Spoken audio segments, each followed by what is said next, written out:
Joseph Kabila ahukumiwa kunyongwa mpaka kufa. Ugaidi na kundi la M23 latajwa.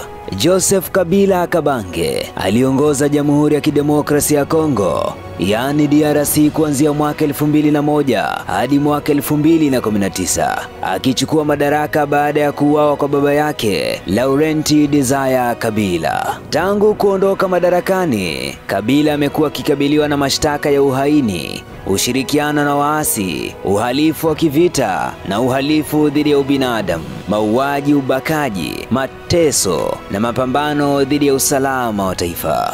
Mahakama ya kijeshi nchini DRC imeamua kumhukumu kifo bwanawe. Lakini cha kushangaza ni kwamba kwenye kesi hiyo Kabila hajawahi kuhudhuria wala kufika wala kutuma mwakilishi yoyote mahakamani. Na hii ni kutokana na mashtaka makali yanayomkabili. Kabila aliamua kuingia chocho bwanawe. Mahakama hiyo pia imemlazimisha kulipa fidia kubwa, mabilioni ya dola, kwa serikali na waathirika. Hukumu hii ilitolewa Septemba 30 mwaka 2025. Mashtaka na hoja za mahakama ya kijeshi ilimkuta Kabila na hatia kwa mashtaka kadhaa, ikiwa ni pamoja na uhalifu wa kivita, vitendo vya mapambano na uasi. Kabila alipandishwa hatiani kwa kuhusika na kundi la waasi wa M23 ambao wanashutumiwa kupora, kuikalia sehemu ya mashariki ya DRC na kupigana dhidi ya serikali ya Kinshasa. Anashutumiwa kuhusika katika njama ya kuangusha serikali yake badala ya kufuata njia ya kisiasa. Mauaji, ubakaji, mateso na uhalifu dhidi ya ubinadamu ni mashtaka mazito yanayohusisha kitendo cha kuua, kuumiza watu, ukatili na ukiukwaji wa haki za binadamu katika mikoa ya mashariki ambapo mapigano ya waasi yalikuwa makali.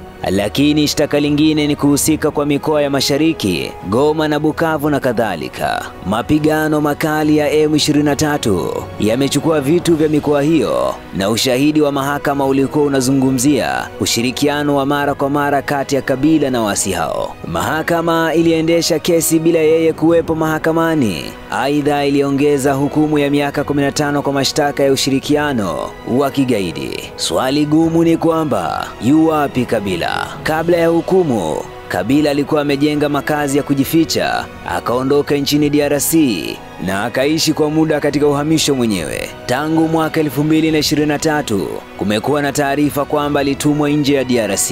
Reuters inaripoti kwamba anakaa sehemu moja kubwa huko Afrika Kusini. Mnamo Aprili mwaka 2025, Kabila alitangaza nia ya kurudi na alifika Goma, mji wa mashariki uliodhibitiwa na waasi. Hata hivyo, hakuna udhibitisho wenye nguvu wa mahali halisi anapoishi kwa sasa kutokana na hali ya usiri na usalama. Mahakama ilisema hukumu ya kifo itatekelezwa mara moja na kuagiza kukamatwa kwake, lakini kufanya hivyo ni changamoto kwa sababu hajafikishwa mbele ya mahakama. Utata na ugumu wa kesi ya Joseph Kabila. Utata wa kwanza ni kesi bila uwepo wake au utetezi. Kabila hakuhudhuria mahakamani na hakukuwa na wakili wake wakati wa utoaji wa hukumu. Hii inaleta hoja juu ya haki za msingi za utetezi. Lakini utata wa pili ni mawazo ya kisiasa au upendeleo wa mahakama. Watu wengi wanashikilia kwamba kesi hii ni sehemu ya mchakato wa kisiasa wa kuondoa hatari yake kisiasa kama kiongozi wa upinzani kuliko kutafuta haki za kweli, usalama na utekelezaji wa hukumu. Kwa kuwa hajafikishwa mbele ya mahakama na mahali pake hapajulikani, kutekeleza hukumu ya kifo inaweza kuwa ngumu, na hasa ikiwa atakimbia zaidi au awe na ulinzi mkubwa zaidi. Rekodi ya haki za binadamu na uhalifu wa kivita. Waathirika na mashahidi wametoa ushahidi na manyanga, na mahakama imetumia video, simu na ushahidi wa mashahidi katika kesi. Athari za kisiasa ndani ya DRC. Tukio hili linaweza kusababisha mvutano mkubwa kati ya serikali ya sasa ikiongozwa na Felix Tshisekedi na wapinzani wa Kabila. Lakini pia kesi ya hukumu ya kifo dhidi ya Joseph Kabila imekuwa tukio kubwa la kisiasa nchini DRC.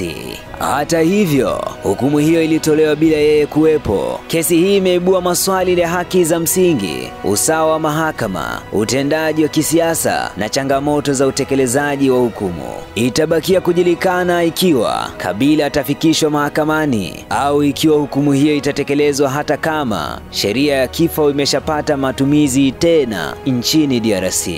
Jina langu ni Ibrahim Rajab. Call me Boldy Boldancer. Hii ni Global TV.